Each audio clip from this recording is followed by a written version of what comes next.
If you met me on the street and asked me what my job was, I would tell you that I work from home consulting for an industrial laundry company. That is, after all, the cover story I have been provided with. The reality? My job is even simpler. Every Friday night, I dress up nice, report to a certain theater downtown, have a seat, and watch a performance. That's it. All it takes is a couple hours out of my week, and I end up making 6 figures a year with every benefit you could possibly ask for. I know. It sounds too good to be true. Pretty much anybody on the planet would kill to have a job like mine. At least, perhaps, until they find out just what kind of performances I'm made to attend.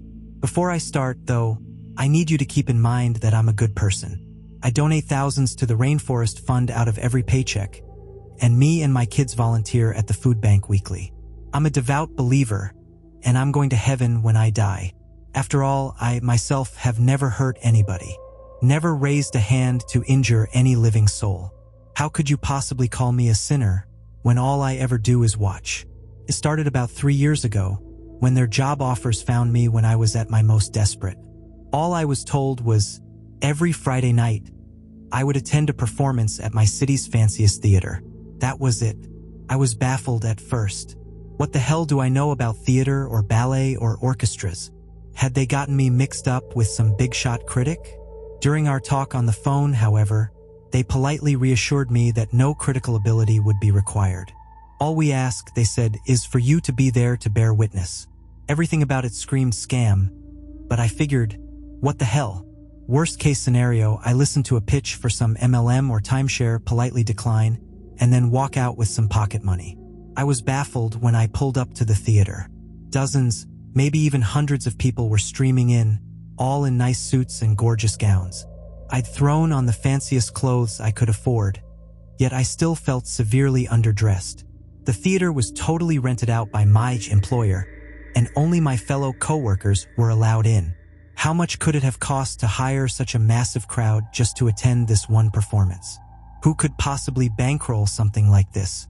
I tried to empty my mind and simply merge into that human tidal wave flowing through the doors. Every staff member was dressed in a refined all-black suit, with black tie and undershirt, to the point they seemed to darken the air around them. Each wore a white comedy mask, the neoprene stretched into a grin of perpetual laughter, which struck me as almost mocking. They demanded that we hand over all electronic devices, even patting us down and running a metal detector over us.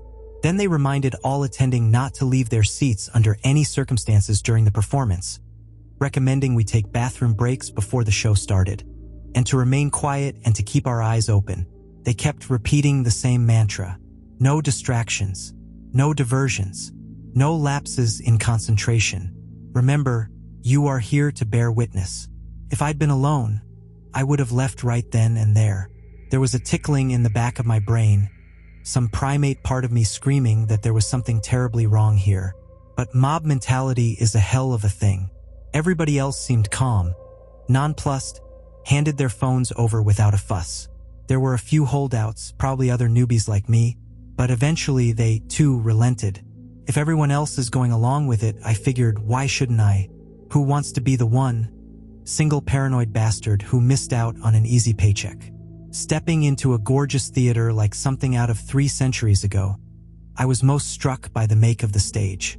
It looked like the back action of a piano, strange levers and mahogany hammers looking like fingers manipulating countless lines of piano wire, some over a dozen feet long. All the taut wires stretched in bizarre formations across the stage reminded me, somehow, of a spider's web. I could not fathom a machine so complex, yet with such little apparent purpose. The nature of the performance always varies. Sometimes it's a work of Shakespeare, a ballet, an opera, hell, even a puppet show. That day, it was a concert featuring a small chamber orchestra of around 35 students. It looked like, young and inexperienced, with a nervous air about them, as if this was their first time performing before such a crowd. Mostly a string section plus one of each woodwind, and just a couple each on horns and percussion. The conductor was one of the staff members in the comedy masks. I was baffled. Who would put forward this much cash just for a small green orchestra to play in such a massive, prestigious venue? One of them must be a billionaire's kid, I figured. It was the only explanation. This, I've since realized, is always the best part. The beginning of the performance, when you can, if you try, lose yourself in the display and pretend everything is okay, that it's all normal. It was best on those lucky days when the performers on stage were completely unaware of just what sort of danger they were in. That always makes it easier for everybody. On that first day, I was as oblivious as they were and simply enjoyed the music. Maybe some snob of the orchestral arts would hear their amateurish mistakes, but to my untrained ear, they sounded just fine. Pleasant, even. But one question began to worm its way into my head. A small nagging at first which crescendoed into a hammering on the inside of my skull. How much time has passed? At a certain point, I suspected the intermission was long overdue. But there were no windows and I had to part with my electronic wristwatch at the door, so really, getting any sense of time was impossible. I dismissed it as my lousy attention span at first. But eventually, others began taking notice. No one dared speak, but among the fellow newbies, I noticed furrowed brows and sideways glances, confused and concerned. The performers seemed to be getting restless as well, whispering and gesturing to each other, and the conductor, who never ceased those robotic, sweeping motions of his gloved hands. It must have been 2 hours by then, if I had to guess, and they were starting to look exhausted, dehydrated. Some even looked as if they were about to quit playing, continue performing. In a moment, all of the piano wire loudly reverberated and stretched taut with the movements of those mechanical contraptions on stage, as the whole thing bristled and tensed as though it were a living thing. And that voice, cracking like thunder, seemed to emerge from the stage itself with a mechanical roar like the grinding of metal on metal, that seemed to frighten them into submission for a while. It wasn't until a half hour later that my life changed irreparably. They'd been playing a quiet sonata, so everybody could hear the sudden FRR-ting, accompanied by a pained yelp. My eyes leapt to one of the violinists. One of her strings had broken and happened to snap her right in the eye. It could see the streak of scarlet bifurcate her pupil, before the emerging blood replaced the entire eye with a thick redness. She stood, clutching a hand over her eye and blindly grasping with the other, gesturing toward medical help. And as she did so, that strange lattice of levers and hammers and pulleys all roared and clacked to life, like a bear trap being sprung. The machine's efficacy was just as sudden, just as brutal. Those clockwork edifices moved like a pair of robotic arms, aiming a wire for her neck as if trying to garrote her. But they moved at such a speed that the wire seemed to pass through her, like she wasn't even there. For a moment, she seemed fine, unaffected, as if nothing had happened at all. And then, things began to fall off of her. Her head, severed at the neck, alongside the hand she'd been holding over her eye, and the very fingertips of her other hand with which she'd been grasping a little too high. All had been cut cleanly with surgical precision.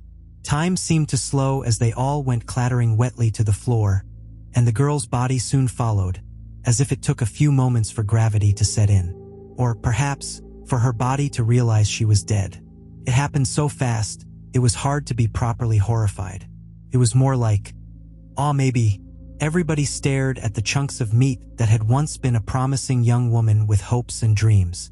That spider web of wires was still rumbling and shaking all around them, and the mechanical voice roared once more. Continue performing. They were given no further warnings. A few of them jumped from their seats out of sheer instinct, not even thinking. None of them made it more than a step before the wires divided them in twain. The rest just kept playing exactly as they had been, as if their brain froze up at what they'd witnessed and simply ran on autopilot, until their faculties slowly returned to them and they realized that this instinct had saved their lives. Where once beauty filled the room, now the orchestra had been reduced to a discordant sound like a long, shuddering whine, like a mocking parody of music. They gripped their instruments with trembling, sweaty hands, playing just well enough to avoid stoking the ire of those quivering wires stretched taut all around them. They realized gradually that they were allowed to speak. Immediately they began wailing hard enough almost to mercifully drown out that dismal cacophony that was once music, some begging and pleading with the staff, others screaming out threats, be they legal or physical. Nothing they said could shake the masked men and women in the slightest. They stood at order like statues, unflinching. Realizing this, they turned their attention to us. A wall of red, weepy eyes scanning the crowd for any hint of mercy, begging us to band together against the staff, calling us all sick bastards for just sitting there and watching them die. A blonde woman on violin had the most genius and cruel strategy of all. She merely began telling us about herself. Everything she could think of poured out in between sniffles and tears. My name is Vera H. Hayes. That's my husband over there. She gestured to a dark-haired man on drums. He'd been the quietest of them all, seeming to be saving his strength. We have a little girl. She's 8 years old, and she loves her mama and papa. Her name is Lucy. She loves horses. And I was saving us to maybe give her riding lessons one day. I desperately wanted to cover my ears, but knew it would be against the rules. Why can't she just shut the hell up? I thought bitterly, grinding my teeth. I truly hated her. Hated her more than I'd ever hated before. But why? Some dim remnant of my reason asked. She's a victim here. She's done you no wrong. But I realized I hated her because she kept reminding me she was human. Reminded me of what I was doing to her. What we all were doing to her, sitting here in complicity. And it almost worked, too. I almost resolved to save her. But then came the boom of a gunshot from far behind me. The shot had come from one of the tragedians standing amid the upper gallery. I was certain. I almost made the mistake of looking back. Instead, I kept my eyes locked forward and merely imagined who it was that just had their brains splattered across their seat. Had they snuck a phone in and tried calling 911? Had they tried making a break for it? Or maybe they just couldn't take it anymore and made the fatal decision to look away from the horror. I tried to distract myself by studying the impossible mechanism animating the blood-soaked piano wire. I couldn't figure it out. It was an impossible machine, existing in defiance all basic laws of geometry, and seemed to have no means of controlling it, instead operating automatically with some malign intelligence. Perhaps it was an extension of whatever creature composed the stage itself. It was a living thing, of that much I was certain. It breathed beneath the performers, and their blood soaked into its floorboards in moments, as if consumed. After some hours, the orchestra had gone quiet, having screamed themselves hoarse. I couldn't imagine being in their shoes. Even just watching them perform was a test of endurance. Many of them were oozing blood all over their instruments, from scarlet cuts where the skin had split. The woman on the French horn was struggling hardest of all, her lungs and hands burning with exhaustion. I can't, she eventually cried out in a hoarse little wheeze, horn slamming to the floor as her body gave out. I'm so sorry, I can't do any. A wire passed through flesh in an instant, and suddenly she had no mouth to speak, no eyes to see, no mind to think with. All of it lay splattered upon the stage, which sated itself upon that spilled vitae. Another gunshot. I quivered in my seat, sweat beading on my forehead from the terror. Somebody in the audience had looked away, and I realized I had just been about to do the same thing. Had the sudden sound not knocked me out of my stupor. Most of the performers went in similar ways over the next few hours, either making mistakes or their bodies giving out. As monstrous as it may sound, I was quietly praying for them to get it over with. They were dead the moment that they walked on stage. Why drag it out for all these hours, just for the inevitable to happen anyway? I recognize now that it's almost impossible to make that choice, to simply give in and accept death in defiance of all our natural instincts. But the auditorium now reeked from audience members voiding their bowels, and the damn woman next to me just wouldn't stop crying. Wouldn't stop at all. Vera and her husband lasted the longest of all, perhaps because they had each other. Over a dozen hours had passed, maybe even 2, and they were still playing a little duet in perfect sync, despite everything. By now, they were simply talking to each other as if nothing was wrong, as if we weren't even watched. Baby, when we get out of here, I'm going to take you to Martha's Vineyard. I know I've been saying that for so long, but God, I wasted so much money on that stupid fucking motorcycle, he said. Lucy's going to love it. Vera chuckled. I don't know. It might be boring for a little girl. Isn't it all a bunch of old people up there? He laughed, weakly. Oh, maybe in town. But you know her. Once you get her in the water, you can't get her back out.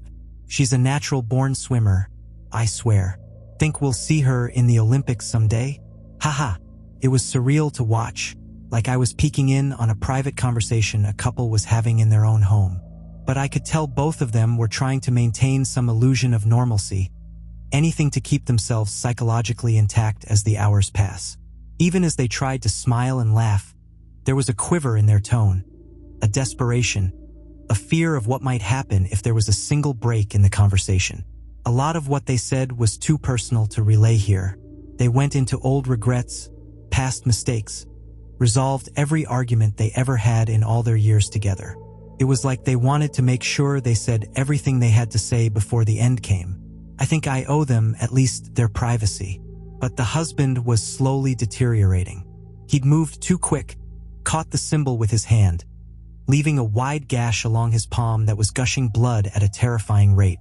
Now he was getting woozier and woozier, swaying dizzily, his eyes unfocusing, his speech becoming slurred and his playing sloppy. Vera desperately tried to keep him focused. Talk to me, baby. Think of the beach. Lucy's going to love the seashells.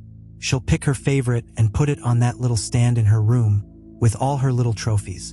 She rambled on, but by the end, all he could manage was half-hearted grunts of affirmation. He was leaning in his seat, and then his drumstick went flying right out of his hand, sending a cloud of pink mist through the air along its path. And yet he kept going through the motions of playing, as if he didn't even notice. Then a sudden clarity formed in his eyes, and he stared at his empty hand in disbelief. And then the piano wire was tensing and strumming all around him. And then in an instant he was up from his seat and racing towards us. He knew it was over. He just wanted to strike out at the world if he could, one last act of defiance. He even locked eyes with me, and I'll never forget the look on his face. Why are you watching this? You sick bastards. You sick, twisted. He threw his remaining drumstick, and the trajectory would have delivered it right to me. But the piano wires lacerated it in midair, slicing into it from 100 different directions until it disappeared into a cloud of sawdust. And then they did the same to him.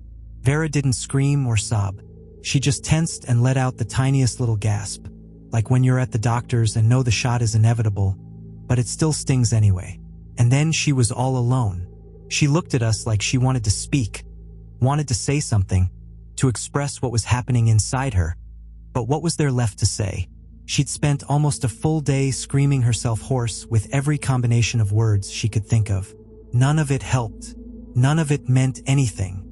Instead, she expressed herself through music. She began to play the most mournful, sobering solo I had ever heard.